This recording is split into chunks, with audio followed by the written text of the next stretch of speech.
उपजोनिया पुढती येऊ काला खाऊ दही भात वैकुंठी तो ऐसे नाही कवळ काही कार्याचे एकमेका देवो मुखी सुखे घालो हुंबरी वैकुंठी तो ऐसे नाही कवळ काही कार्याचे तुका मने वाळवंट तुका मने वाळवंट बरवे नीट उत्तम वैकुंठी तो ऐसे नाही कवळ काही कार्याचे पांडुरंगा करू प्रथम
कथेत विस्तारू बाबाजी सद्गुरु दास तुका मस्तक हे पायावरी या वारकरी संतांच्या जेने पंढरी सारिकाची आपुला धामणगाव केला वैकुंठाधिपती श्री विठ्ठल सखा सोयरा जोडीला जो का भक्त विरक्त भूतळवटी विख्यात हा बोधला त्या श्री संत माणकोजी चरणी साष्टांग मी घातिला विठ्ठल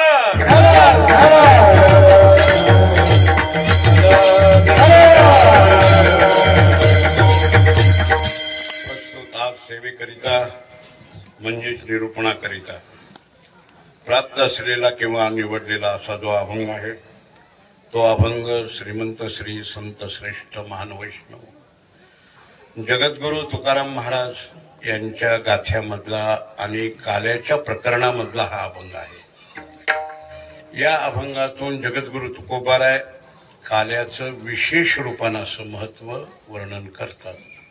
ते कशा प्रकारे करतात ते आपण यथाशक्ती यथामती आणि यथा अवकाश आपण याचा विचार करायचा। सेवेकरता या तिन्ही गोष्टीची नितांत आवश्यकता आहे, कारण परमार्थ नोहे लेकुराचा खेळ हा काय एवढा सोपा असा परमार्थ नाही, कठीण आहे। याच्याकरता शरीराची अनुकूलता असावी लागते, शक्ती असावी लागते। त्याचप्रमाणे दुसरी गोष्ट त्याच्याकरता मतीची गरज आहे आणि तिसरी गोष्ट म्हणजे अवकाश महत्वाचा आहे। ह्या तीन गोष्टी परमार्थाकरता अत्यंत गरजेच्या आहेत। पहिली गोष्ट शक्ती पाहिजे, म्हणजे अनुकूल प्रकृती पाहिजे। जोपर्यंत अनुकूल प्रकृती आहे तोपर्यंतच परमार्थ, तोपर्यंतच परमार्थ। बरं का, गैरसमज आहे लोकांची।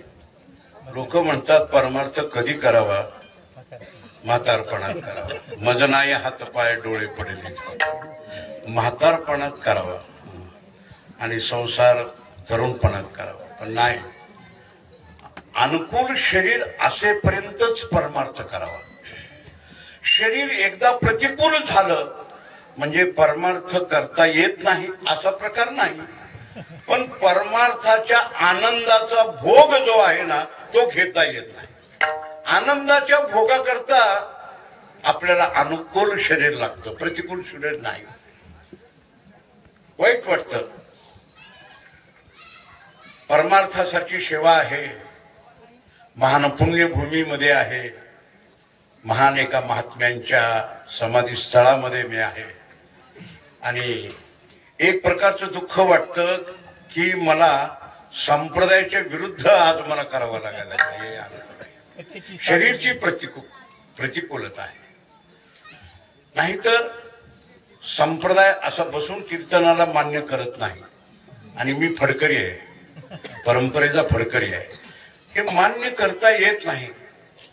इथं सेवेकरता उभाच राहावं लागतं, उभं राहून करावं लागतं। कथेची सामग्री देह अवसानावर आहे, जोपर्यंत शरीर अनुकूल तोपर्यंत कथा, नाही तर कशाला उभं करावी। आता करायची म्हणजे बळजबरीनं करायची उगाच। लोक म्हणतात करा करा, दादा बसून का करा ना, करा, पण सेवेमध्ये हे जमा होत नाही हे मला माहिती आहे। मला नक्की माहिती आहे, माझं सेवेमध्ये हे जमा करून घेतील संत महात्मे किंवा भगवान हे मी मान्य करत नाही। का? कारण मी जर असा जर बसून व्यासपीठावर बसून महात्मे पुरुष सगळे समोर खाली बसले बसून बोलतो, हा म्हणजे थोडा माझा चुकीचा आहे। तरी परंतु शरीर प्रतिकूल असल्यामुळं नाविलाजाचं हे। दुसरी गोष्ट परमार्थाकरता मतीची गरज आहे, म्हणजे बुद्धी पाहिजे। बुद्धिहीनाचं काम नाही परमार्थ करणं। लोकांचा समाज आहे परमार्थ कुणी करावा, येड्या गबाळ्याने करावा। हा, येड्या गबाळ्याने करावा, पण येड्या गबाळ्याचं काम नाही इथं। येड्या गबाळ्याचं काम नाही इथं काम नाही येड्या गबाळ्या, इथं बुद्धिवंतच लागतो। उगो कुणी उठला आणि आपलं काय कसा तरी त्याला काय जमत नाही, काम धंदा नाही म्हणून कर भजन करत फिर, असं इतकं सोपं नाही। समज आहे आपला, गैरसमज आहे। परमार्थ कळण्याकरता सुद्धा मतीची गरज आहे, बुद्धीची गरज आहे। बुद्धी पाहिजे, खऱ्या अर्थानं बुद्धी कुठं लागते? परमार्थातच लागते. व्यवहारात बुद्धीची गरज नाही. व्यवहारात काय बुद्धीची गरज आहे? आहे काय बुद्धी व्यवहारामध्ये?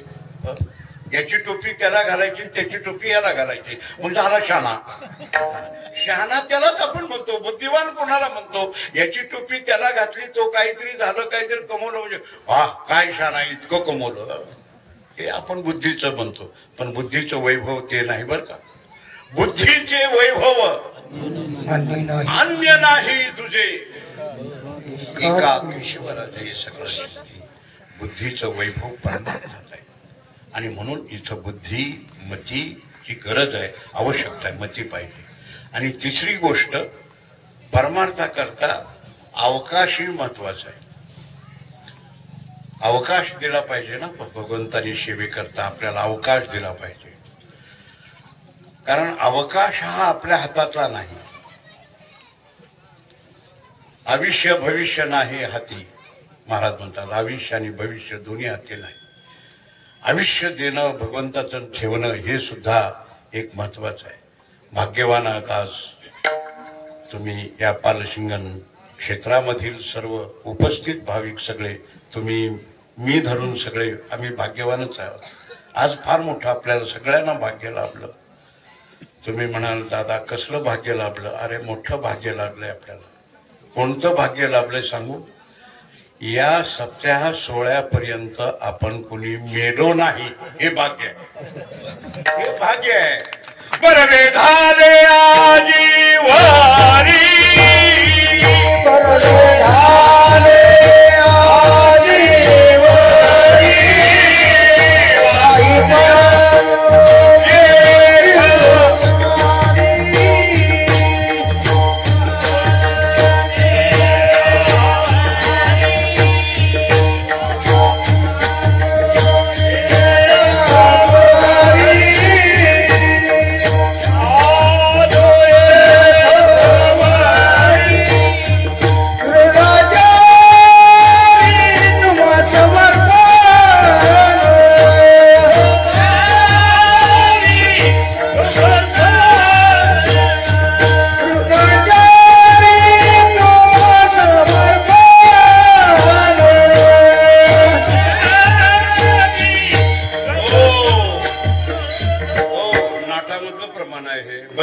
झाले आजी वारी, वाचोनी आलो, नाही पडलो मृत्यूच्या हारी, वाचोनी आलो या सप्त्यावरी,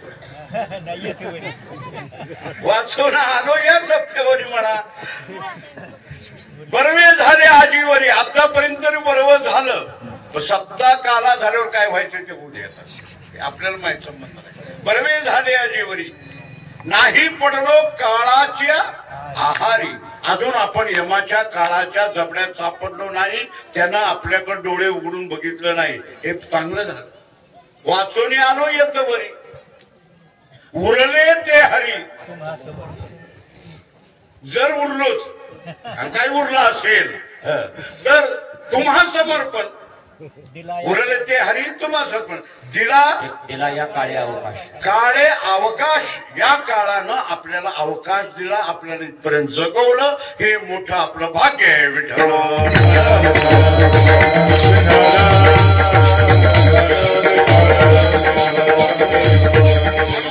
मी नेहमी म्हणतो की आपल्याला शक्ती, मती आणि अवकाश हा परमार्थाकरता तीन मोठी गरज आहे. आज या पुण्य पावन अशा क्षेत्रामध्ये, या गावाला पुण्य पावन क्षेत्र म्हणायला काही हरकत नाही. कारण वास्तविक आपण क्षेत्राची व्याख्या काय करतो? तीर्थ, भक्त आणि देव जिथं आहे त्याला आपण क्षेत्र म्हणतो, आहे का नाही?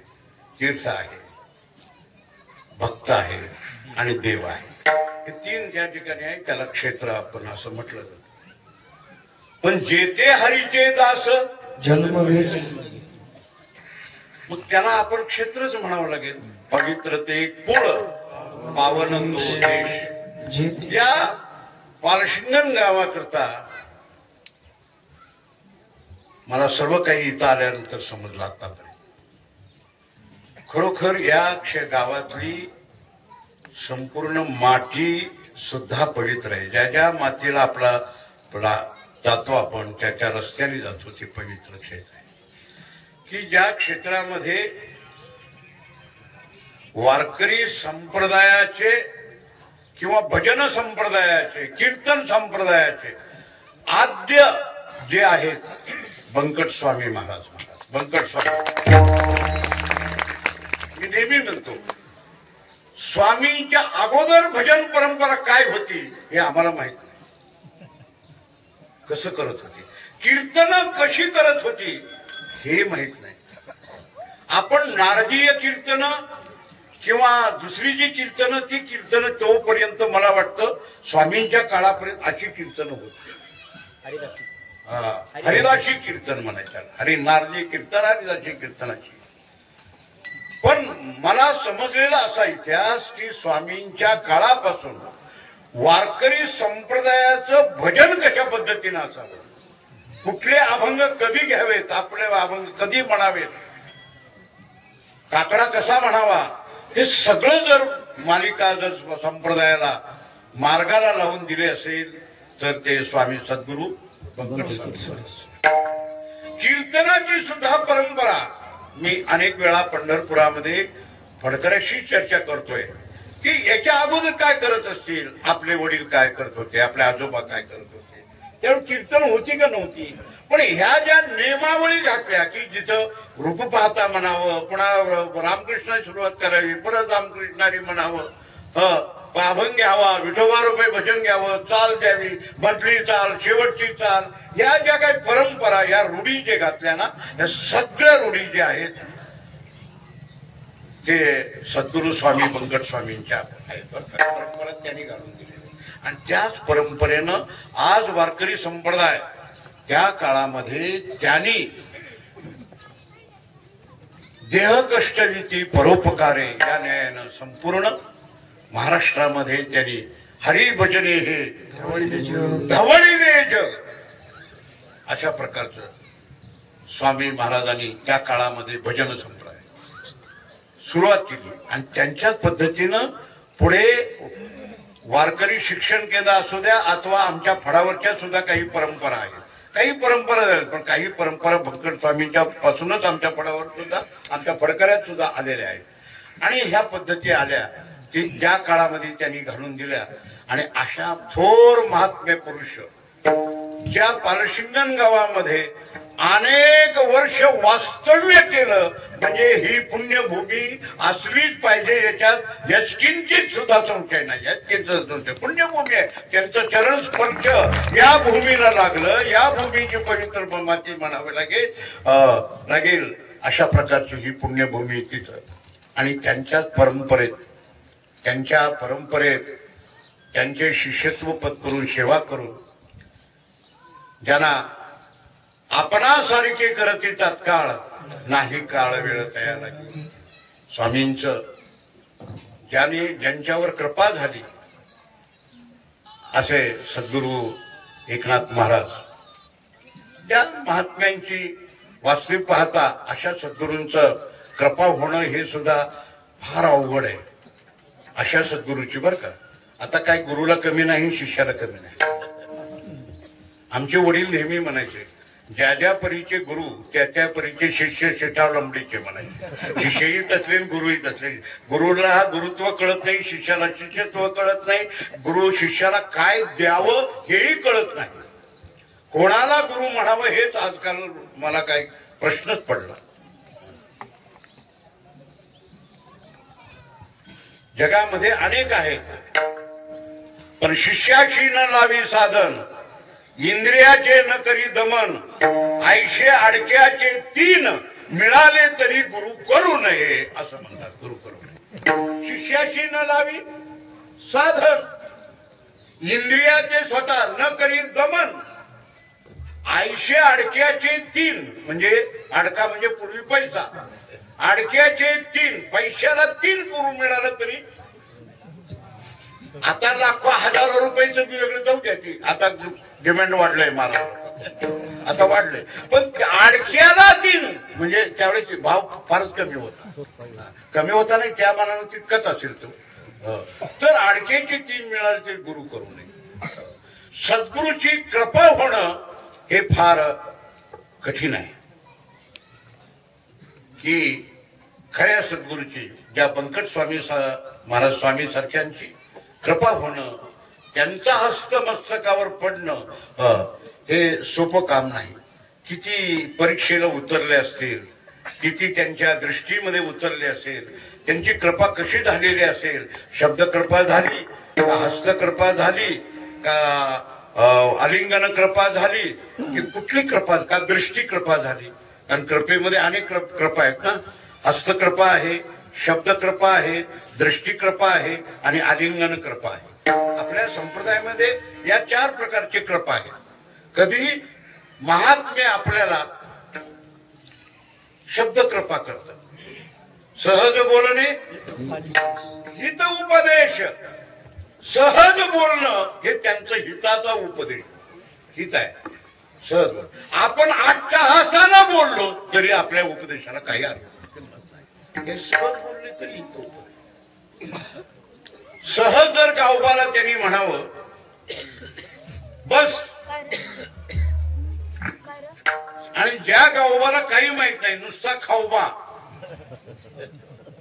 नुसता खाऊबा, तो गावबा, आणि गावबाला नाथानी म्हणावं अरे गावबा बस इथं व्यासपीठावर आणि बोल. अस्खलित नाथाचं रामायण काय आणि गावबाचं लिखाण काय, काही फरक वाटत नाही. ही शब्दकृपा आहे, शब्दकृपा आहे. याला म्हणायचं शब्दकृपा. जगद्गुरु शंकराचार्यांनी शब्दकृपा केली.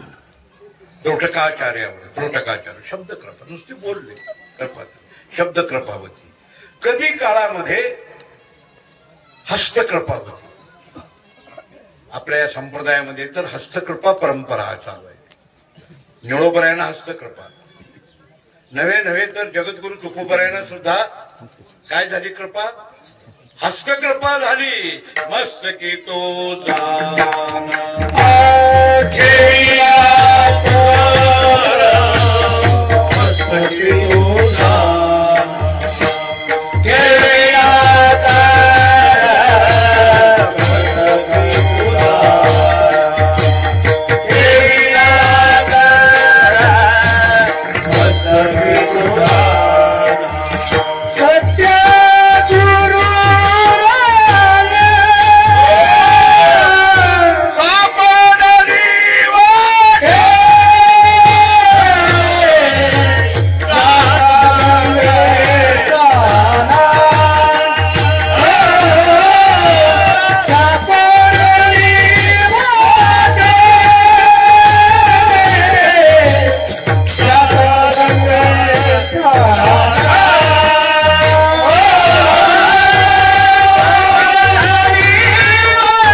बाबाजी चैतन्य सांगितले नाम मंत्र दिला राम कृष्ण हरी, त्यांना सुद्धा हस्तकृपा झाली.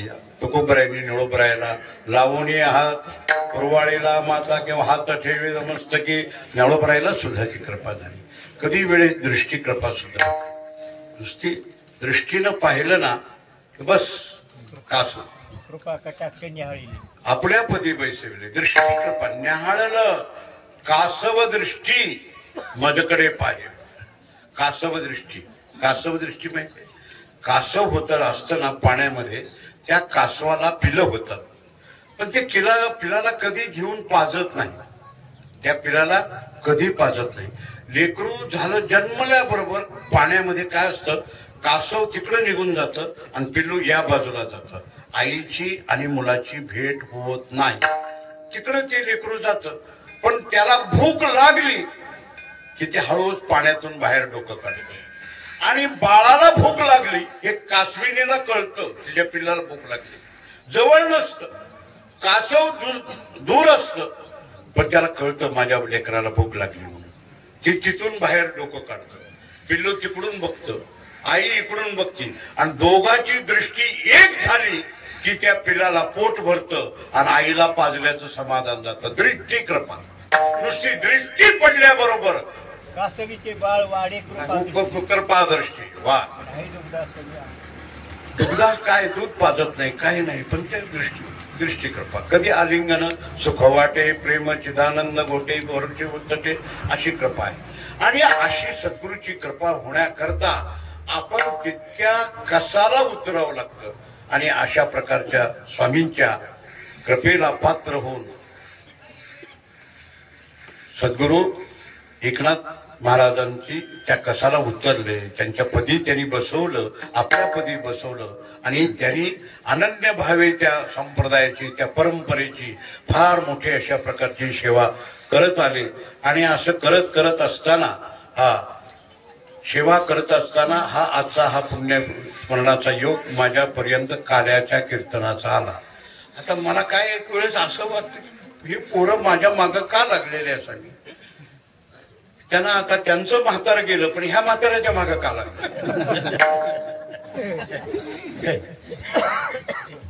नियम आहे ना. आई मेली तरी मावशी असावी. आई मेली तर चालते पण मावशी असावी. बाप गेला तरी काका असावा. आता ना एकनाथ महाराज जगता पण मी बी जगता. माणकोजी बोधले महाराजांना पांडुरंगाने बोध केला म्हणून बोधले नाव पडलं आम्हाला.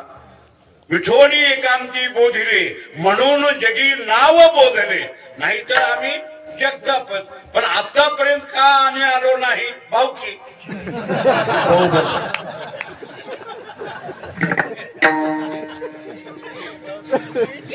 भाऊकी असं एकदम जमत असतो भाई भाऊकी. मला वाटतं इतके दिवस मी भाऊकी म्हणून लांब राहिला असतो. आणि या आज योग आला आणि विशेषत्वानं आज ज्या नाथ महाराज एकनाथ महाराजांच्या परंपरेमध्ये पुढे या गादीवर परंपरा सांभाळत असताना आमचे गुरुवर्य मेंगळे महाराज इथं हजर आहेत. मला खूप आनंद वाटतोय की आता बंकट स्वामी तुम्हीच बसलात माझ्या कीर्तनाला ऐकायला. काय हरकत आहे काय मगाशी ते म्हणजे दादा मी तुमची कीर्तन फार ऐकली. मी कीर्तन ऐकविण्यासारखा कीर्तनकार नाही. माझं पोरग करतं कीर्तन वेदांत ते सांगतं काय काय सांगत असतं. मी माहिती आहे श्रीनिवासला मी ती पाठ सांगत असतो. मी बसत असतो पलंगावर. मला काय कळत नाही पण कुशाल बसतो आपण. ते म्हणतो दादा कसं काय. याला काय कळतं का तुम्हाला. याला न कळायसारखं सांगणं त्याच नाव वेदांत. वेदांत म्हणजे तू काय सांगतो म्हणलं वेदांत जे लोकांना कळू नये असं सांगणं त्याचं नाव वेदांत. आणि काय बस म्हणलं उगत दिवसभर चालला असतात. श्री पोरं श्रीनिवास वगैरे बसलेले असतात. रोज 4 महिने चातुर्मासात पाठ चालू असतो आणि पाठात ते रोज सांगतात. मग ते म्हणायचे आता मोक्ष मोक्ष मोक्ष मोक्ष. मला मी एकदा बसलो पोरानं तुम्हाला काय कळालं ही बोलते ती काय म्हणायला लागला हे परमानंद प्राप्ती नामुक करायला. मग ती म्हणले दादा तुमचं म्हणणं काय. मी सरळ साधी व्याख्या तुम्हाला सांगतो. ह्याच्या बांधणीतले पडू नका. मी सरळ व्याख्या सांगतो. चैतन्य महाराज बी आले होते त्या दिवशी बसले होते. सरळ तुम्हाला सांगतो म्हणलं मोकळं होणं त्याचं नाव मोक्ष म्हणलं. बाकी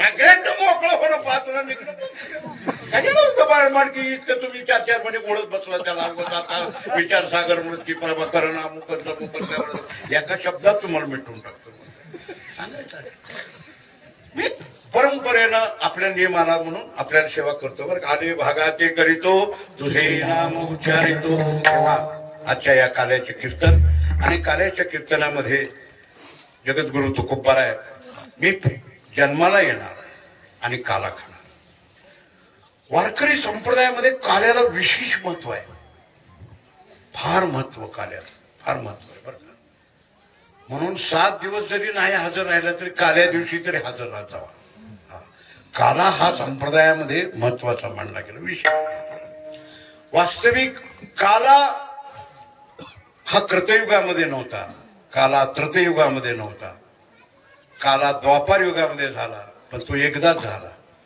तो एकदाच झाला तो भगवान श्रीकृष्ण परमात्म्याने केला आणि गोपाळाने खाल्ला पुढे कलियुगामध्ये मात्र जिथे जिथे भगवंताचा उत्सव होतो जिथे जिथे सप्ताह होतो तिथे तिथे काला झाला पुढे काला कलियुगामध्ये सगळीकडे काला झाला आणि काला कलियुगामध्ये पहिला काला केला कोणी केला तर चंद्रभागेच्या वाळवंटात झाला तो यमुनेच्या वाळवंटात झाला भगवान कृष्णाने परत झाला एकच टाळी झाली चंद्रभागे वाळवंट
आणि त्या वाळवंटामध्ये काला जो झाला त्या काल्याचे अधिकारी होते माऊली ज्ञानेश्वर महाराज माऊली ज्ञानेश्वर महाराज माझा ज्ञानराज लाह्या वाटी ज्ञानोबराय हे काल्याचे अधिकारी आणि काल्याचं कीर्तन नामदेवरायांनी केलं पहिलं कीर्तन नामदेवरायांनी केलं काल्याचं कीर्तन चंद्रभागेच्या वाळवंटामध्ये आणि ज्यावेळेस नामदेवरायांनी कीर्तन केलं त्यावेळेस टाळ घेऊन देव उभा राहिले स्वतः देव टाळ पाठीमागे उभा राहिले म्हणून अजून आमच्या घराण्यामध्ये पद्धत आहे कीर्तनाला उभा राहिल्यानंतर पुढे आणि पाठीमागे नमस्कार करायचा पुढे करायचा आणि मागं नमस्कार करायचा याचं कारण काय भगवान परमात्मा टाळ घेऊन कुठल्या तरी रूपामध्ये इथं उभा राहिलेला आहे म्हणून सगळ्या टाळकऱ्यांना नमस्कार करायचा ही परंपरा घराण्यामध्ये आमची आहे की सगळ्याला पण नमस्कार करायचा भगवान परमात्मा टाळ घेऊन उभा राहिले. बरं उभा राहिले ते राहिले, पण कसे उभा राहिले? अटेन्शन असं नाही. भजनात कीर्तनात कसं अटेन्शन ताट उभं राहायचं नसतं. कीर्तनात जर उभा राहायचं तर कीर्तनात देव उभा राहिले, नुसते उभा राहिलेले नाही तर नाचले. नाचावं, उड्या मारावा, गाये नाचे उडे आपुलिया छंदे मनाच्या आवडीने. अरे हिथंच आनंद भोगायचा आपल्याला, नाचायचा आणि उड्या मारायचा हिथंच भोगायच्या. बरं का तुम्ही हेच जर घरात जाऊन जर लागला वाचा उड्या मारायला, लगी गेरवाड्याला पाठली ते बायको म्हणील बिघडलं हलवा ह्याला. आणि इथं मात्र परमात्म्याच्या आनंदात नाचायचं आहे. नाचायला कुठे मिळतं आपल्याला? इथंच नाचा, उड्या मारा. देव नाचले, पण नाचावं वय किती नाचावं. आपण नाचतो, आम सुद्धा हलत नाही आपलं. घामे घाम सुरू व्हायला पाहिजे नाचताना कसं. अहो आम्ही पूर्वी दिंडी चालली म्हणजे आम्हाला पाऊल खेळावं लागायचं, आणि पाऊल खेळायला कीर्तन सुटल्यावर 3-3 तास पाऊल चालायचं, 3-3 तास आम्ही उड्या मारायचं.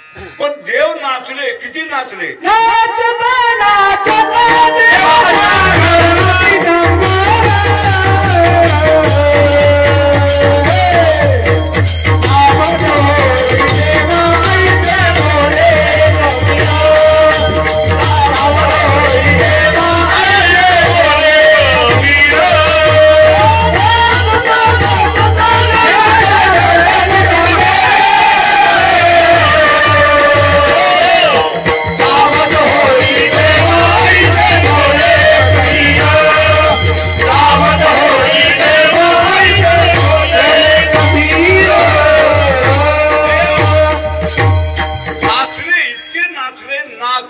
नाचता देवाचा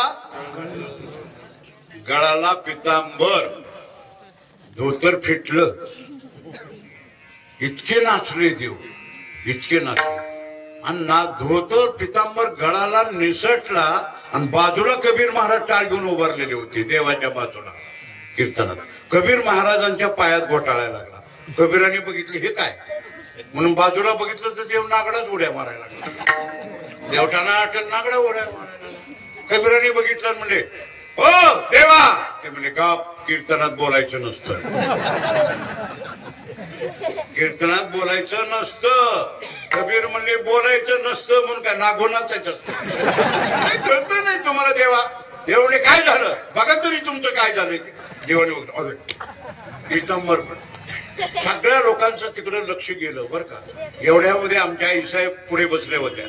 जनाबाई आईसाहेब आमच्या पुढे बसले. जनाबाईने बघितलं हा गोंधळ. काय गोंधळ करता रे टाळकऱ्यानो. मग तुम्ही एक काम करा, देव पितांबर नेशेपर्यंत तुम्ही एक चाल म्हणा. जनी म्हणे देवा ज्ञानदेवा बोला. जनाबाईंनी चाल दिली ज्ञानदेवाला. कोणती? मधली चाल ज्ञानोबाईची चाल आहे ती. जनाबाईने दिलेली आहे, जनाबाईची चाल आहे. म्हणून पहिली, मधली आणि तिसरी या 3 झाल्याच पाहिजे कीर्तनासाठी. ही मधली चाल कोणाची आहे?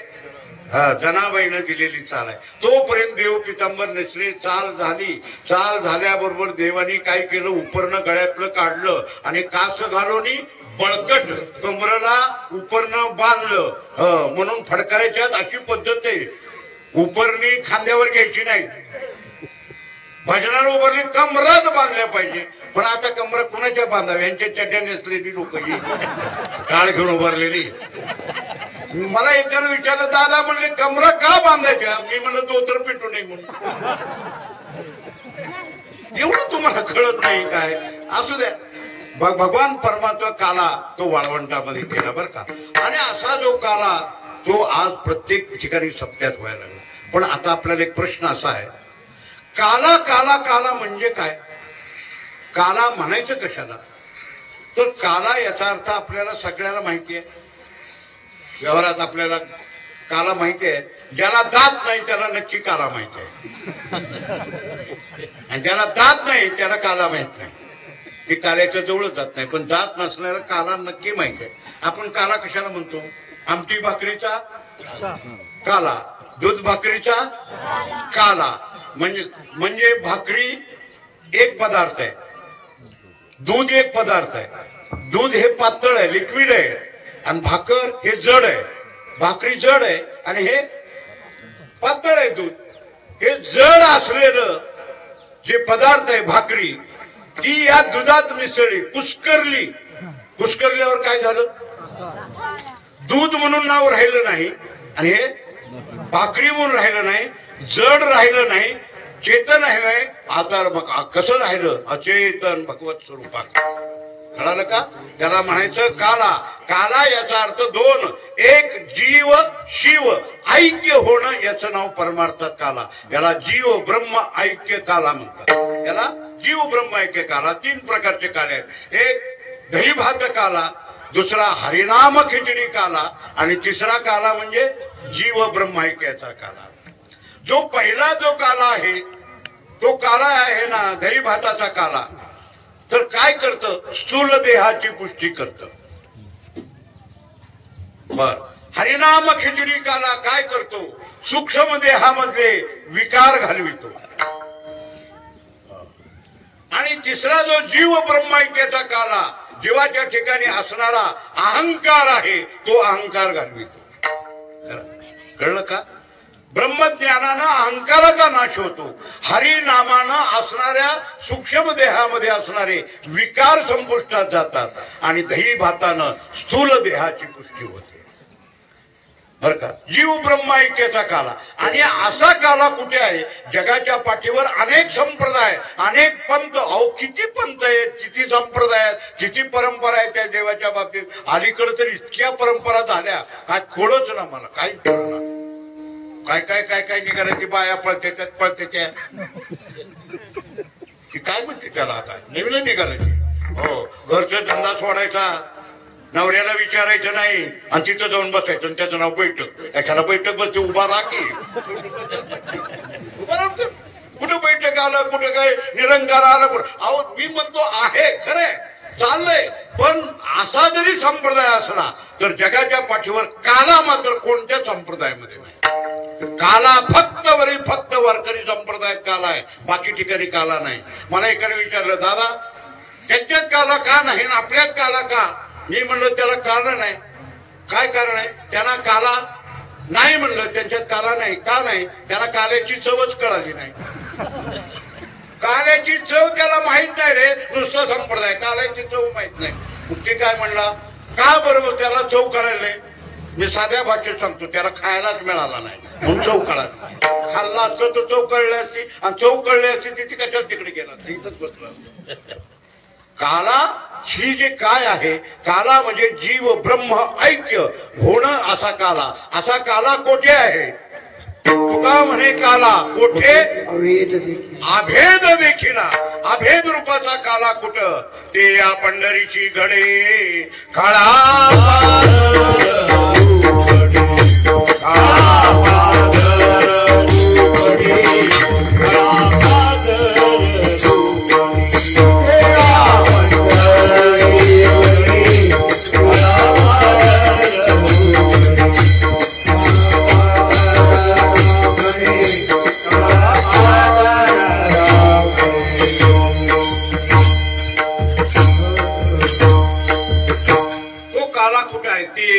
पंढरीची घडे.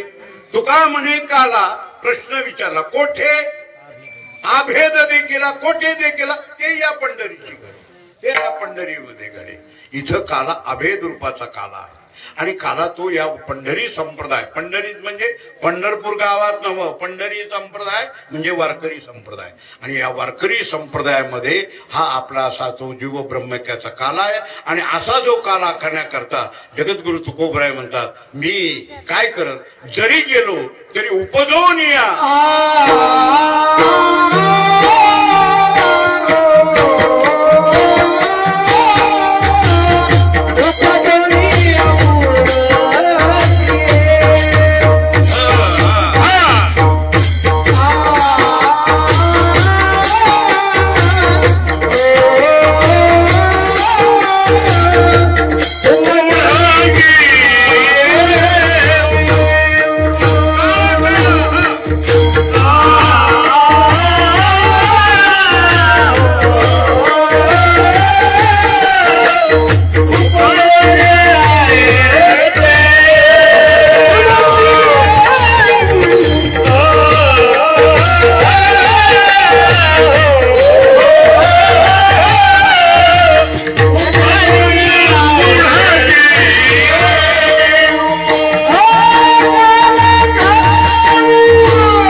कोणतरी पुन्हा जन्माला येणार, पुन्हा येणार.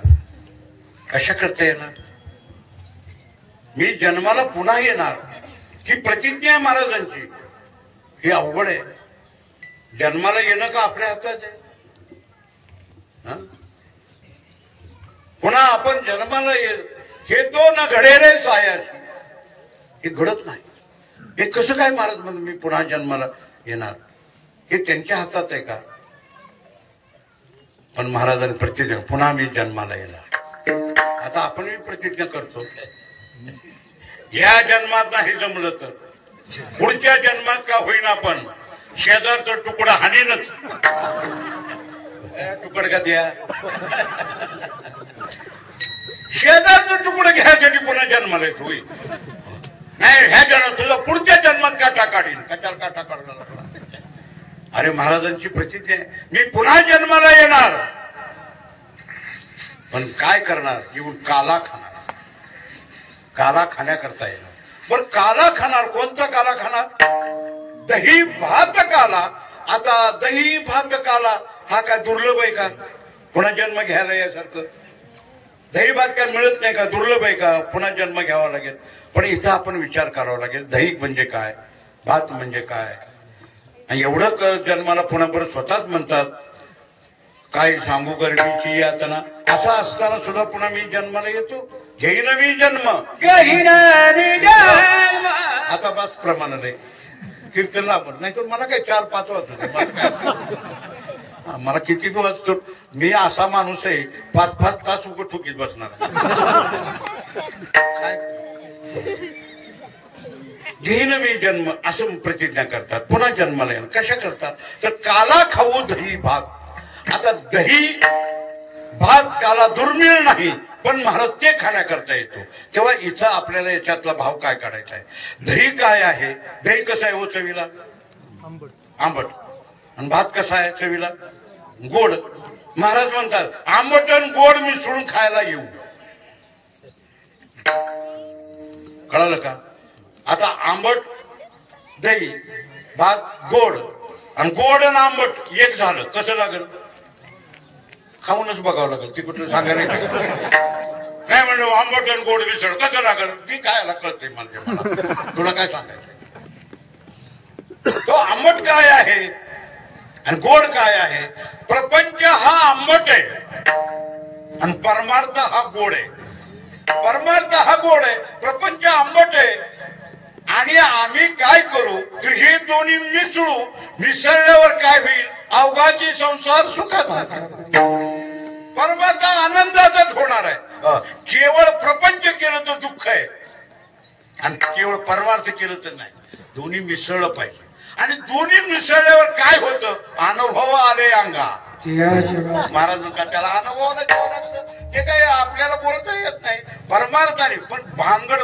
मग तुम्ही लोक म्हणाल मग तो अनुभव आम्ही तर करतोय ना, परपंच आणि परमार्थ करतोय खरं, पण कशात काय मिसळावं कळलं नाही आपल्याला. दह्यात भात घालावा का भातावर दही ओतावं? इथंच घोटाळा झाला. दह्यात भात का भातात दही हेच कळ ना. कशात काय करावं? ही काला होईना, कालवा व्हायला लागला आपला कालवा. अरे परमार्थात प्रपंच का प्रपंचात परमार्थ मिसळावं हे कळावं पाहिजे. प्रपंच करता परमार्थ करायचा का परमार्थ चांगला व्हावा म्हणून प्रपंच करायचा? महाराजांनी प्रपंच केला, नाथ महाराजांनी प्रपंच केला, नामदेवरायांनी प्रपंच केला, सगळ्यांनी केला, पण त्यांचा परमार्थ चांगला व्हावा म्हणून प्रपंच केला. प्रपंचाकरिता परमार्थ हे आपला असं आहे. परमार्थाकरिता प्रपंच नव्हे, प्रपंचाकरता पाकिट मिळते म्हणून. नाही का नडले का माझे चोऱ्या? होय श्रीनिवास घाबरू नको बर का. काय आपला आपण भावकीत बघून घेऊ काय.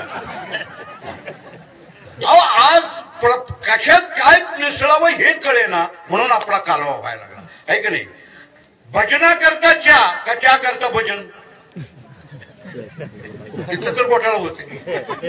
अजून सुरुवात झाली नाही तर ठेवलं का चहाला? काय करतो? हेच कळलं आपल्याला. परमार्थ आणि प्रपंच हे जे आहे ना, आपण दोन्ही मिसळून दही काला खाऊ दही भात. अहो काय हा काला खाण्याकरता हितच काय यावं लागतं, तर त्याचं कारण असं आहे. वैकुंठी काही से नाही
जागा नाही एक, आणि जागा जरी असली तरी तिथं माणसं नाही. वैकुंठात काला, वैकुंठीचं आयुष्य नाही, वैकुंठात व काला नाही. म्हणून कोणी वैकुंठाला जायच्या भानगडीत पडू नका. वैकुंठात नाही म्हणजे का वैकुंठात नाही? सप्ताहच नाही तिथं, सप्ताह नाही वैकुंठात, अजिबात नाही. वैकुंठात सप्ताह नाही, भजन नाही, देव नाही, वारी नाही, काही नाही. म्हणून वैकुंठाला जायच्या भानगडीत पडायचं नाही. उगाच लिहितात वैकुंठ वाचली, वैकुंठला गेला का नरकात गेला काय माहितीये तुला? उगाच लिहितात वैकुंठवासी, स्वर्गवासी, कैलासवासी. त्या फोटो पुढे लिहायचं आणि पुन्हा मला बोलवायचं पुण्यतिथी त्यांची, करा कीर्तन. अरे कुठे गेला काय माहिती आहे? वैकुंठात काय काम आहे का? कशाला जाईल महात्मा तिथं वैकुंठात? वैकुंठी तो आयुष्य नाही, कवळ काय का तिथं काय? वैकुंठी जावणी काय बा करावे, काय बा करावे, उगीची बैसावे मौन रूप, उगीची बैसावे काही बोलायचं नाही, कीर्तन करायचं नाही. रामारी महाराज उगं फिरायचं नाही कीर्तन करत. तिथं चालतंय हो, इथं मजा आहे, आपल्याला आनंद आहे. तिथं कोण कीर्तन ठेवायला, कोण महाराज म्हणायला लागला आपल्याला काय नाही. उगं मजा आहे तो हिथंच भोगायचं, बाकी तिकडं काय करू. वैकुंठी तो नाही, उगीच बैसावे मौन रूप, वैकुंठात नाही. वैकुंठी तो आयुष्य नाही, कवळ काही कार्याची. का नाही तर तिथं काय आहे, वैकुंठात कुणी कुणाला बोलायचं नाही. तिथं गपचीप बस. तुम्ही म्हणाल काय वैकुंठात सप्ताह करायला काय हरकत आहे? एकदम काय हरकत आहे? ठेव वैकुंठाला, मी येईन काल्याला. ठेव तू वैकुंठात सप्ताह ठेव, कारण माणसाचं कुठे बी ठेवायला सप्ताह काय विचारायचंच कारण नाही. सप्ताह कुठे, इथं सप्ताह तिथं सप्ताह इथं सप्ताह. एक जण म्हणा वैकुंठात ठेव, काल्याचं कीर्तन पठायचं माझं ठेवून टाकून काय मी येणारच काय? वैकुंठालाच का करता येत नाही का? तिथं बोलता का काय बा करावे, उगीच बैसावे मौन रूप. वैकुंठात काही नाही. तो वैकुंठ काला हा एकट्यानं करायचा नाही, एकमेका देऊमुखी सुखे घालू. इथं एक मेळ जमल्याशिवाय काला होत नसतो.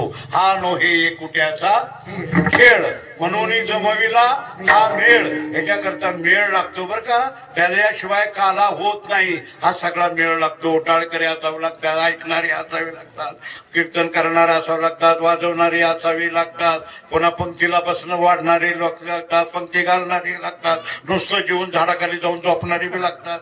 खाणारी जर पाहिजे की कुठला नाही, पंक्तीवाला मोप आला मोठा का पुन्हा काढतात. ते लागतं सगळं. हा जो आहे ना वैकुंठी तो ऐशे नाही एकमेका देऊ मुखी सुखे घालू हुंबरी वैकुंठी तो ऐशे नाही कवळ काही काल्याचे. बर काय हरकत आहे काला करायला सप्ताह करा हरकत नाही. अरे तिथं वाळवंट नाही म्हणून सप्ताह नाही. जिथं वाळवंट आहे तिथंच सप्ताह तिथंच काला म्हणजे वाळवंट नाही. एक चिक भरून घेऊन जाऊ वाळव वरी जाताना वाळवंट. अरे वाळवंट गाढवा कशाला म्हणतात माहितीये का? वाळवंट ते नाही जे बरवा आहे ते वाळवंट आहे ते वाळवंट आणि चांगलं आहे ते वाळवंट. बरवा असावं नीट असावं उत्तम असावं ते वाळवंट. मग बरव काय आहे ते वाळवंट, नीट काय आहे ते वाळवंट आणि चांगलं काय आहे ते वाळवंट. चांगलं काय आहे ते तिथं नाही, चांगलं तिथं नाही, बरव तिथं नाही आणि नीट तिथं नाही. कळलं का? इथं बरव आहे, दोन बरव आहेत. एक बरव आहे कोणतं? बरवे झाले आलो या जन्माची जोड जोडली महालाभाची उत्तम राशी जेणे सर्व सुखाची पात्र होईचे. मनुष्य जन्म हे पर्व आहे आणि मनुष्य जन्म तिथं नाही, हे पर्व आहे. आणि हे पर्व जिथं आहे तिथं वाळवंट आहे, तिथं कीर्तन आहे. बरं का? पर्व एक. दुसरी गोष्ट नुसतं पर्व आहे का? हे चांगलं आहे. शरीर उत्तम शरीर सुखाचे घोषले शरीर साध्य होय केले शरीरे साधिले पर्व. शरीर चांगलं आहे म्हणून वाळवंट आहे, शरीर बरवा आहे, शरीर नीट आहे आणि असं वाळवंट तिथं नाही. तुका म्हणे वाळवंट बरवे नीट उत्तम वैकुंठी तो ऐशे नाही कवळ काही कार्याचे विठोबा.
दुनिया पुढती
धावता अर्थ तुमच्या समोर अभंगाचा ठेवला, पण कार्याच्या कीर्तना करता काही मर्यादा आहे, प्रासंगिक कीर्तन आहे.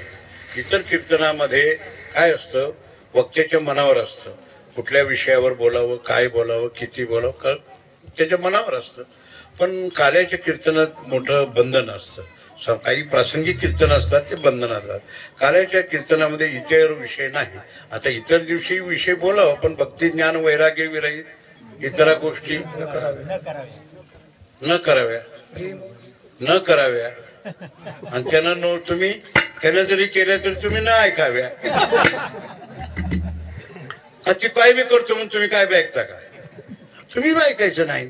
जे करायचं ते भक्ती ज्ञान वैराग्य विरहित, दुसरं नाही. असो, पण कार्याच्या कीर्तनामध्ये मात्र नेमाय चरित्र ते उच्चारावे. केले देवे गोकुळी.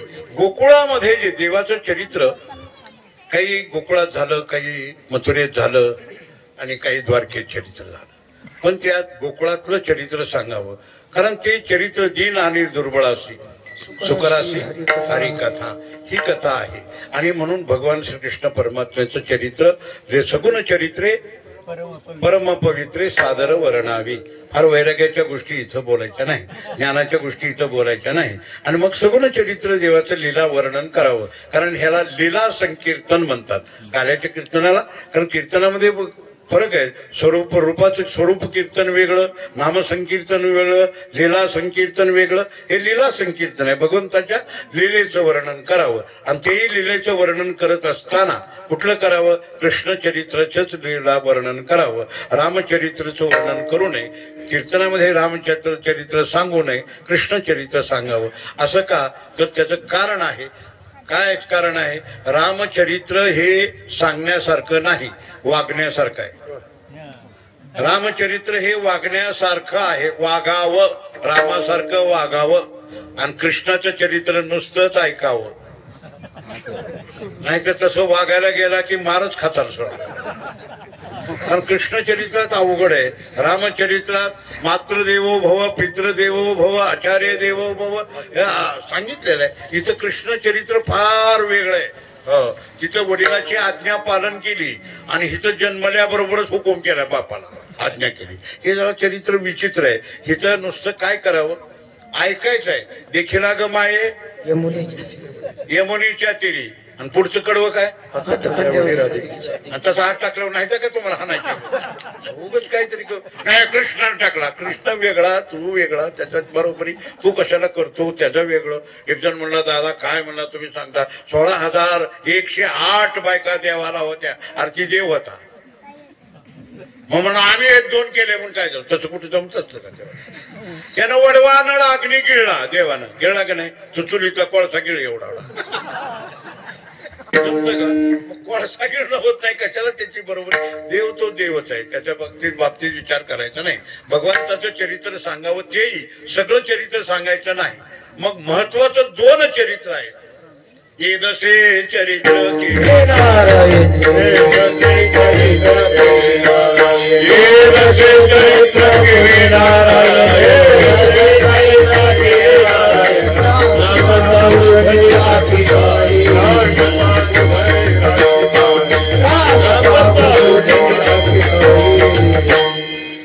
रांगता गोधने राखीता हे ये दसे चरित्र केले नारायण. रांगत असताना आणि गुरु राखत असताना देवाचं चरित्र कसं आहे पहा. काही चरित्र देवाचं रांगणं सुद्धा चरित्र आहे. देवाचं रांगणं सुद्धा चरित्र आहे. का? देव रांगला. देवाचं चरित्र सगळं चरित्र वेगळं आहे हो.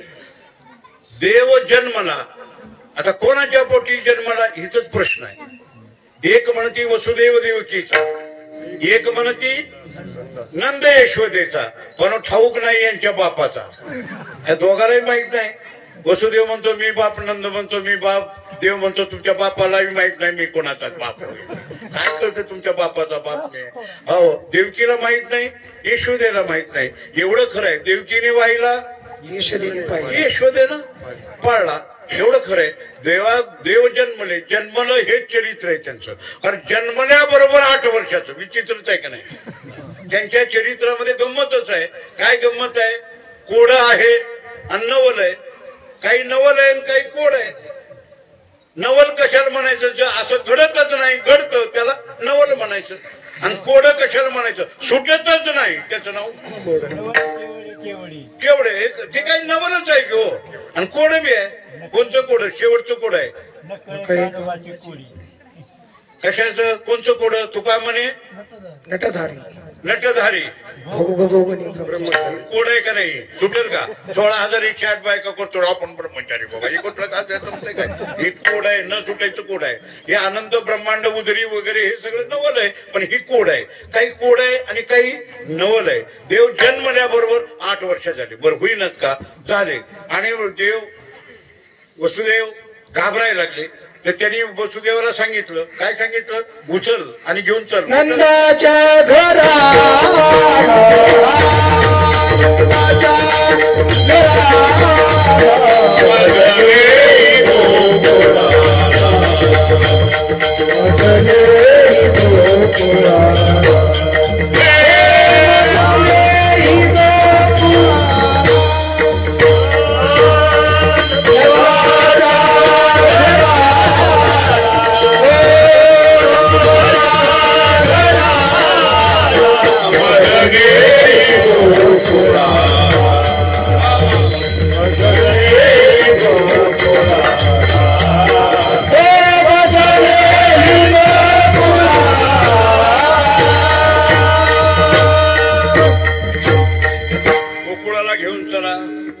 माया उपजली, तिथं उपजलेलं आहे, तिथं घेऊन चला, मला तिथं ठेवा, त्याला इकडं आणा. देवानी सांगितलं.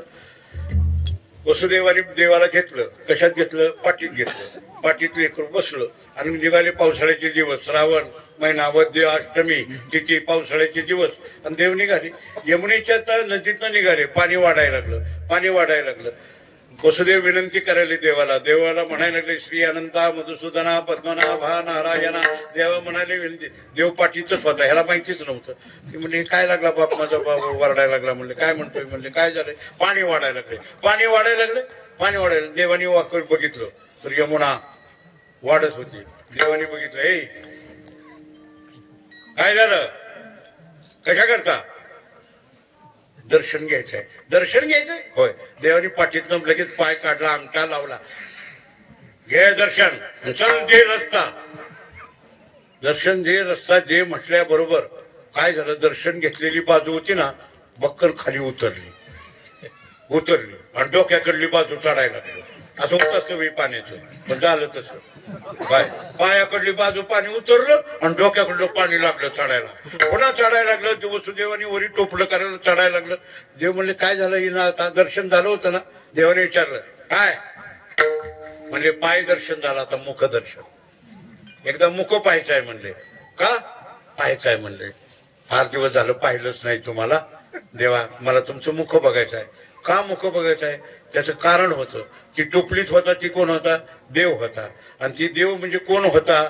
यमुनेचा जावई होता. यमुनेचा जावई. हो, यमुनेचा नवरा कोण? समुद्र. लक्ष्मी जन्मली कुठं? समुद्रामध्ये. आणि ती लक्ष्मी कोणी करून घेतली? देवानं. मग यमुनीची लेक, समुद्राचं लेक, या दोघांची लेक नाही. यमुन कोण? लक्ष्मी. आणि देवाने केली. म्हणजे ही कोण झाला? यमुनेचा जावई. आणि तिनं जावायचं तोंडच बघितलं नव्हतं यमुनेनं. का? पूर्वीच्या सासू जावाय पुढे येतच नव्हत्या. जावाई पुढे येत नव्हत्या. आणि आता काय? जावाई बिन अकलीचा आणि सासू बिन लाजी. हिला लाज नाही ना लज्जा नाही. सरळ जावाई जातो घरात बसतो. पुढे ते सासू विचारते काय पाहुणा बबी बरी आहे का? लाज वाटते कुणाला बोलायला लागली. काय करायली? काय जावाई काय ला सासू दोघांना तर लाज वाटते. कोण बघत नव्हती. अहो खरंच 14 वर्षानं माझ्या सासूनं मला बघितलंय लग्न झाल्यावर. जी बी कवा ती मरायला लागली दवाखान्यात ऍडमिट केल्यावर मी गेलो बघायला. मग तेव्हा तिनं मला बघितलं. मी तिला पूर्वी असं पद्धत होती. आणि जर तसं मी पळपुळ गेलो तर बापानं आणलाच नाही मला.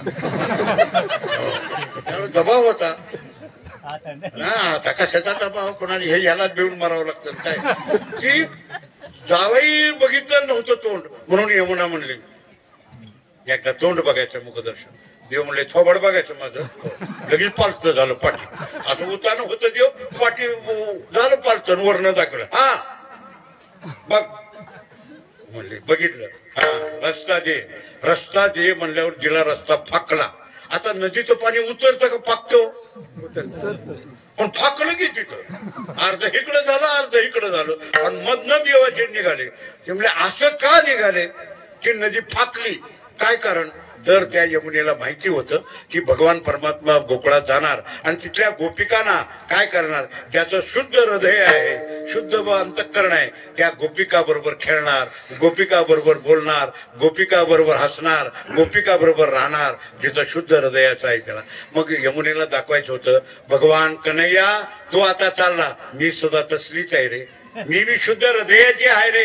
बघ मी रंगानं काळी आहे. यमुना कशी आहे? काळी आहे. रात्र काळी आगर काळी. रात्र काळी आगर काळी. रात्र काळी आगर काळी.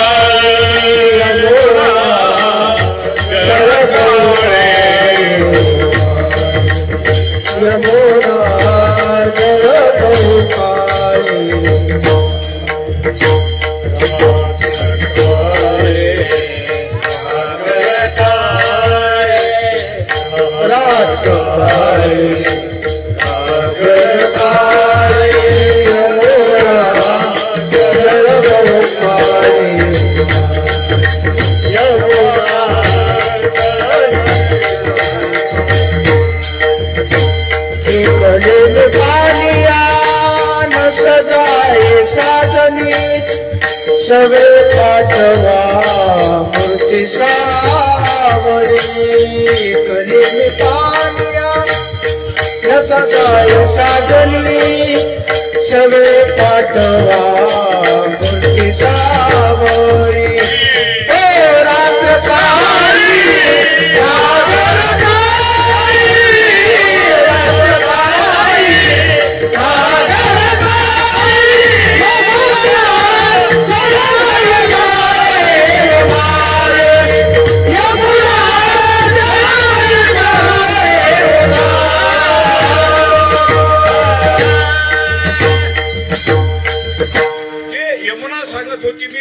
काळी पण देवा माझ्या रंगाला भुलू नको. रंग माझा जरी काळा असला तर हृदय माझं किती गोर आहे की ती स्वच्छ आहे म्हणून नदी अशी फाकली आणि फाकल्यावर हृदय बघितलं. देवाने सांगितलं काय हरकत नाही, तू शुद्ध हृदयाची आहे, मला काय तुला देणार आहे, जसं गोपिकाला देणार आहे अधिकार तर तुलाही देणार आहे. काय देणार आहे, मी सगळे गोपाळ घेऊन वाळवंटात येणार आणि तुझ्या वाळवंटात मी काला करणार आहे. काल्याचा जो मान आहे तुझ्या वाळवंटाला देणार आहे. यमुनाला आशीर्वाद दिला. भगवान परमात्मा गोकुळामध्ये गेले, यशोदेच्या घरी रागायला लागले आणि राहत असताना रांगायला लागले आणि रांगतानाही देव गमतीनं रांगले. आपली लेकरं रांगणं वेगळं आणि देवाचं रांगणं वेगळं. आपली लेकरं रांगली कशी रांगली, पोटानंच रांगली, माग तर सरकत चालली नाही तर पुढी तर सरकत चालली. आपली सारखी असलीच रांगली, परपरा परपरा माग सरकीच नाही तर परपरा पर पुढी जात. देव तसा रांगला नाही. देव रांगला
रांगले नाही. का रांगले नाही, देवाने पोट लावायचं कुठं, अनंत ब्रह्मांड उजरी, मग ह्यानं कुठं उजर लावायचं, देवानं उजर लावलंच नाही, पोट जमिनीला टिकवलं नाही.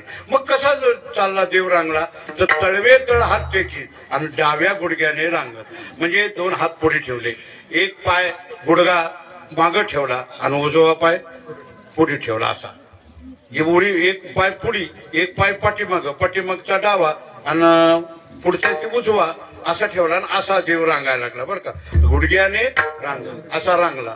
ती देव माहिती आहे तुम्हाला, त्याला काय म्हणतात, रंगनाथ. आणि रंगनाथ देव सगळ्याच्या ओळखीचा, कारण रंगनाथ ह्या देवाशिवाय दुसरा देवच येत नाही. जावयाला देव द्यायचा ते कोणता देते. मी म्हणतो त्या सासूला रंगनाथच का द्यावा, मसुबा द्यावा काय होते, आंबाबाई द्यावी काय होते, विठोबा द्यावा काय होते, पण रंगनाथ का द्यावा हिला माहित नाही आणि का घ्यावा ह्याला अक्कल नाही. उगतच घेतो ती उगतच घेतली. अरे रंगनाथच का द्यायचा, बरं ती पितळाचा देईल, चांदीचा देईल, कशाला तरी देईल, पण रंगनाथच द्यायचा. त्याचं कारण आहे. काय कारण आहे, ती देव गमतीदार देव आहे. त्यात काय केलं देवाने, एक पाय पुढे ठेवलाय आणि एक पाय पाठीमाग आहे. डावा पाय वडीत देतोय आणि उजवा पाय दाबून आहे, दाबलाय असा उजवा पाय, आणि एक पाय वडीत आहे. त्याचा अर्थ काय, की देव का द्यायचा सासून जावायला, जावाई बुवा तुम्हाला लेख दिली पण लय अडकू नका, एका पायाने ही वडीत न्या आणि उजवा पाय परमार्थात दाबून ठेवा, परमार्थ दाबून करावा आणि संसार वडीत न्यावा, म्हणून ते रंगनाथ देव लागला. एवढ्या कर्ज देता तुम्ही, उगतच घेता त्या वरात नेऊन ठेवता. तसं वाघ उगू वडीत घ्यायची ला कुणाला वडीच द्यायचं असतं, ते काय अडकून बसायचं ना, वडी द्यायचं. बरोबर बरोबर ठीक आहे संध्याकाळी येतो कीर्तन झाल्यावर येतो, पाकिट घेऊन येतो, काय काळजी करू नको असं बोलत राहायचं. वडीच न्यायचं तिला, उगत वडीच न्यायचं, नाजीक लागायचं नाही त्यात. कोणी त्याचा परमार्थ जाबून करावा म्हणून तो रंगला देव असा रंगला बरं का. आणि रांगत असताना देवानी अनेक प्रकारच्या तिथं खोड्या करायला लागला. आणि खोड्या करत असताना मग यशोदा त्याच्या पाठीमागं लागली, त्याला धरायला लागली, पण तो सापडेना. मग ती म्हणायला लागली काय करावं, याला धरा म्हणले, धरा ग धरा, बांधा याला म्हणले, बांधा उकळाला, बांधा उकळाला, बांधा उकळाला, गंगाच्या पोऱ्याला बांधा उकळाला, गंगाच्या पोऱ्याला बांधा उकळाला, बांधा उकळाला, बांधा उकळाला, गंगाच्या पोऱ्याला बांधा उकळाला, गंगाच्या पोऱ्याला बांधा उकळाला. गोकुळीचा चोर ह्याला बांधा उकळाला म्हणजे बांधा धरा आणा असं प्रकार चालला का. तर तिने काय झालं, सगळी गोकुळातल्या गवळणी तक्रारी येऊन यशोदेला सांगत होती. यशोदे सांगती घराणी, ए यशोदे गोकुळी राहावे कृष्णाला सांगावे, गोकुळी राहावे गावे, गोकुळी राहावे गावे, गोकुळी राहावे गावे,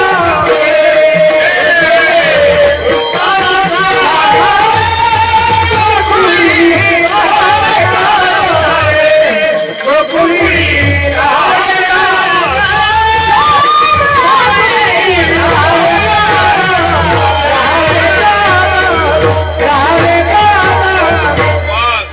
करावे कीर्तन का नको. बरं आपलं तुम्हाला दिसत नाही आणि मी आपलं प्रमाणात ओढायला लागलो. प्रमाणात सांगतो धडा धडा ओढायला लागलो. कुठं तरी मला पुढे नेऊन ठेवायचंय त्याला. गोकुळी राहावे का जावे, कृष्णाला सांगावे. सांगा म्हणले आता काय कृष्णा सांगायचं आहे. ते म्हणले काय केलं म्हणून सांगावं. काय सांगायचंय तुला. रात्री आमच्या घरला आला, बरं काय केलं. येणे ग माझे कवाड उघडिले, येणे ग माझे शिंके तोडिले, दह्या दुधाचे ताकाचे ओलांडले. अगं काय सांगायचं म्हणजे. रात्री आमच्या घरला आला, रातचा दरवाजा येऊन उघडला. ती म्हणली काय लाजबीज वाटते का तुझ्या जिबीला हाडाय काय म्हणजे. काय माझं ग 5 वर्षाचं माझं बाळ, सगुण गुणाचं ताण आहे, कसं दिसतंय गोजीरवानं माझं लेकरू विरुड 5 वर्षाचं माझं बाळ आणि तुमचा दरवाजा उघडतोय ग. हा मोठ्या ढालगाचा ग ढालगाचा पाय आहे म्हणजे काही बोलत्या. म्हणले चला काय आणखीन काय केलं. शिंक तोडलं. हो शिंक तोडलं, दरवाजा उघडलं. हो याने बाई काय केले कराने पतीची, याने माझी वेणी, यशोदे कृष्णाला सांगावे, गोकुळी राहावे गावे.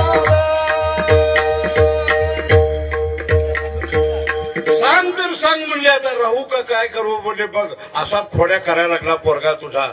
यशोदा म्हणली फार खोड्या झाल्या, तू कवाड का उघडली. आई मी अज्ञानाची कवाड उघडतो, मी ह्याच्यासाठीच अवतार आहे. अरे शिंक तोडलं. अगं आई हे सगळे गाडगे आहेत का नाही, ही बांधलेले आहेत वरी टांगलेली. कशाला, कर्मानं बांधलेले आहेत. ह्यांचं कर्म मी तोडून टाकतो म्हणजे शिंक तोडतो. दही दूध खातो कर. अगं आई मी दही दूध चोरतो म्हणजे दही दूध लोणी नाही चोरीत, चित्त चैतन्याच्या मी चोऱ्या करतो ग आई. मी चित्त चैतन्याच्या चोऱ्या केल्या, ताकाचे ओलांडले. आसार ज्याच्यात काय सार नाही असा तो संसार मी साडून देतो. आई मी दुसरं काय करतो नाही, पण तुझ्या तक्रारी आल्या, तू आता काय कर, सरळ गुरु राखायला जा. गुरु राखायला जा. देवानी ठीक आहे कबूल केलं. देवानी लंगोटी घातली, हातामध्ये काठी घेतली, खांद्यावर कांबळं गोंगडं टाकलं आणि देवानी गायी सोडल्या. आणि गायी सोडल्या, देव गुरु राखायला निघाले. गुरु राखायला निघाले. यशोदा मैया बघायला लागली, तिच्या डोळ्यात पाणी यायला लागलं.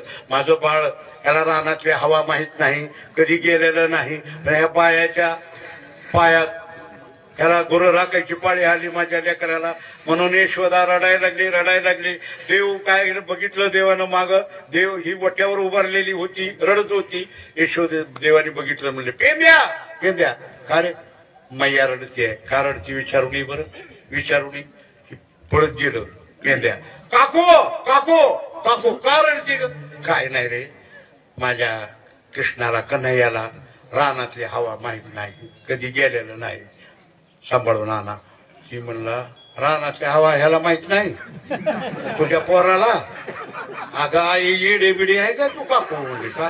रानातली हवा त्याची, गावातली हवा त्याची, आणि तुझ्यातली बी हवा त्याची. सगळ्याच्या हवा त्याच्याच म्हणले, त्याला माहित नाही रानातली हवा काय म्हणले. काय पळत गेला का त्या म्हटला का नाही या तुझ्या आई म्हणते रानातली हवा माहित नाही. असो ती गोळी आहे म्हणले आमच्या आई कळत नाही. चल चल चल गुरं घेऊन गेली. गुरं राखायला लागली. गुरं राखत राखत राखत असताना इतका वेळ झाला की 2:15 वाजल्या. हवा तवा आता ना पण आता बघू नका. रामारी महाराज घड्याळाकडे बघू नका. 2:15 वाजल्या. देव म्हणले आता कुठवर गुरं राखायची काय आहे का नाही म्हणले. कुठवर राखायची. मग गुरं राखत राखत असताना देवाने सांगितलं एक काम करा. काय? चला वळू गाई, चला वळू गाई, चला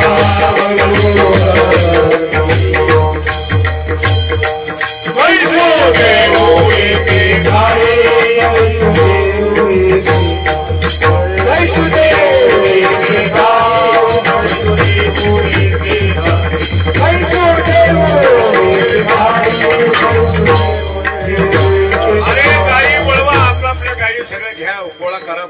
सगळ्या गायी गोळा केल्या. एका झाडाखाली गायी गोळायल्या.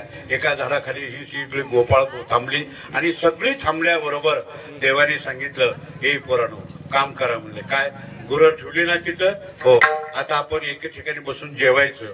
बैसू जेवू एके ठाई, बहू केली वनवन पायपिटी झाला जीन. आता जेवायचं म्हणले. बर ठीक आहे जेवू म्हणले. पण एक काम करा आपापल्या शिदुऱ्या घेऊन या. काल्याच्या दिवशी फुकटचं खायचं नसतं कळलं का? थोडं तरी चुरमुरं घेऊन यायचं असतं. एवढं तरी काल्याला चुरमुरं घेऊन येऊन त्या काल्याच्या प्रसादात टाकायचं असतं आपापलं. ही नियम आहे. देव म्हणले आणा आपापल्या शुदऱ्या घेऊन आली. आल्यावर देव म्हणले पण एक नियम काय? माझं जसलं आहे तसलं जर तुम्ही घरनं आणलेलं असलं तर माझ्या वडीला बसायचं, नाही तर तुम्ही बाहेर महाराज खोली. कळलं का? सगळं वारकरी बाहेर आणि महाराज खोली.